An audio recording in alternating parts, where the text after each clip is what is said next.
वर्ष 2023 में 27 अगस्त दिन रविवार को अधिक श्रावण मास की पुत्रदा एकादशी मनाई जा रही है। इस बार पुरुषोत्तम मास होने के कारण यह एकादशी द्वितीय श्रावण महीने के शुक्ल पक्ष में मनाई जाएगी। वैसे तो वर्ष भर के हर मास में 2 एकादशी तिथि पड़ती हैं, एक शुक्ल और दूसरी कृष्ण पक्ष में।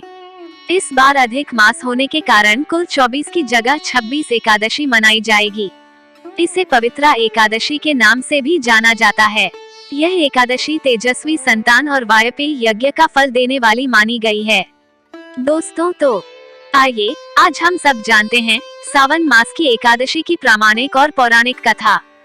इस एकादशी की कथा के अनुसार द्वापर युग के आरंभ में महिष्मती नाम की एक नगरी थी, जिसमें महीजित नाम का राजा राज्य करता था, लेकिन पुत्रहीन होने के कारण राजा को राज्य सुखदायक नहीं लगता था। उसका मानना था कि जिसके संतान न हो उसके लिए ये लोक और परलोक दोनों ही दुखदायक होते हैं। पुत्र सुख की प्राप्ति के लिए राजा ने अनेक उपाय किए, परंतु राजा को पुत्र की प्राप्ति नहीं हुई। वृद्धावस्था आती देखकर राजा ने प्रजा के प्रतिनिधियों को बुलाया और कहा, हे प्रजाजनों, मेरे खजाने में अन्याय से उपार्जन किया हुआ धन नहीं है, न मैंने कभी देवताओं तथा ब्राह्मणों का धन छीना है, किसी दूसरे की धरोहर भी मैंने नहीं ली, प्रजा को पुत्र के समान पालता रहा। मैं अपराधियों को पुत्र तथा बांधवों की तरह दंड देता रहा, कभी किसी से घृणा नहीं की, सबको समान माना है, सज्जनों की सदा पूजा करता हूँ।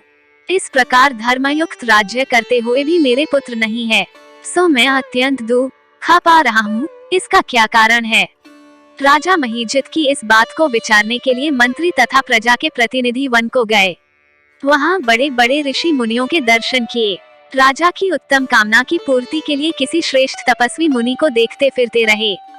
एक आश्रम में उन्होंने एक अत्यंत वयोवृद्ध धर्म के ज्ञाता, बड़े तपस्वी, परमात्मा में मन लगाए हुए निराहार, जितेंद्रिय, जितात्मा, जित क्रोध, सनातन धर्म के गूढ़ तत्वों को जानने वाले, समस्त शास्त्रों के ज्ञाता महात्मा लोमश मुनि को देखा, जिनका कल्प के व्यतीत होने पर एक रोम गिरता था।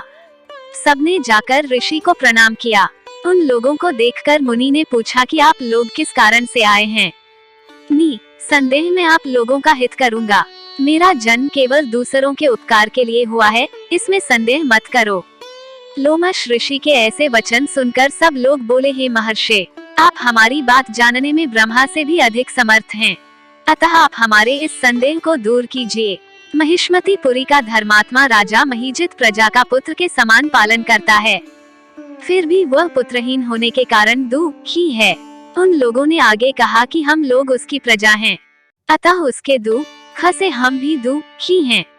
आपके दर्शन से हमें पूर्ण विश्वास है कि हमारा ये संकट अवश्य दूर हो जाएगा, क्योंकि महान पुरुषों के दर्शन मात्र से अनेक कष्ट दूर हो जाते हैं। अब आप कृपा करके राजा के पुत्र होने का उपाय बतलाएं। ये वार्ता सुनकर ऋषि ने थोड़ी देर के लिए नेत्र बंद किए और राजा के पूर्व जन्म का वृतांत जानकर कहने लगे कि यह राजा पूर्व जन्म में एक निर्धन वैश्य था। निर्धन होने के कारण इसने कई बुरे कर्म किए। यह एक गांव से दूसरे गांव व्यापार करने जाया करता था। एक समय ज्येष्ठ मास के शुक्ल पक्ष की द्वादशी के दिन मध्याह्न के समय वह, जबकि 2 दिन से भूखा प्यासा था, एक जलाशय पर जल पीने गया। उसी स्थान पर एक तत्काल की ब्याही हुई प्यासी गौ जल पी रही थी। राजा ने उस प्यासी गाय को जल पीते हुए हटा दिया और स्वयं जल पीने लगा, इसीलिए राजा को ये दुख सहना पड़ा। एकादशी के दिन भूखा रहने से वह राजा हुआ और प्यासी गौ को जल पीते हुए हटाने के कारण पुत्र वियोग का दुख सहना पड़ रहा है। ऐसा सुनकर सब लोग कहने लगे कि हे ऋषि, शास्त्रों में पापों का प्रायश्चित भी लिखा है, अतः जिस प्रकार राजा का ये पाप नष्ट हो जाए, आप ऐसा उपाय बताइए। लोमश मुनि कहने लगे कि श्रावण शुक्ल पक्ष की एकादशी को, जिसे पुत्रदा एकादशी भी कहते हैं, तुम सब लोग व्रत करो और रात्रि को जागरण करो, तो इससे राजा का ये पूर्व जन्म का पाप अवश्य नष्ट हो जाएगा, साथ ही राजा को पुत्र की अवश्य प्राप्ति होगी। लोमश ऋषि के ऐसे वचन सुनकर मंत्रियों सहित सारी प्रजा नगर को वापस लौट आई और जब श्रावण शुक्ल एकादशी आई तो ऋषि की आज्ञानुसार सबने पुत्रदा एकादशी का व्रत और जागरण किया। इसके पश्चात द्वादशी के दिन इसके पुण्य का फल राजा को दिया गया।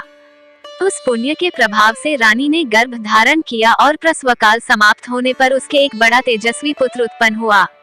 इसलिए इस श्रावण शुक्ल एकादशी का नाम पुत्रदा पड़ा। अतः संतान सुख की इच्छा हासिल करने वाले इस व्रत को अवश्य करें। इस कथा को पढ़ने तथा इसके महात्म्य को सुनने से मनुष्य सब पापों से मुक्त हो जाता है और इस लोक में संतान सुख भोगकर परलोक में स्वर्ग को प्राप्त होता है। इसके सुनने मात्र से ही वाजपेयी यज्ञ का फल मिलता है। ऐसी इस अधिक मास की एकादशी पावन महिमा है।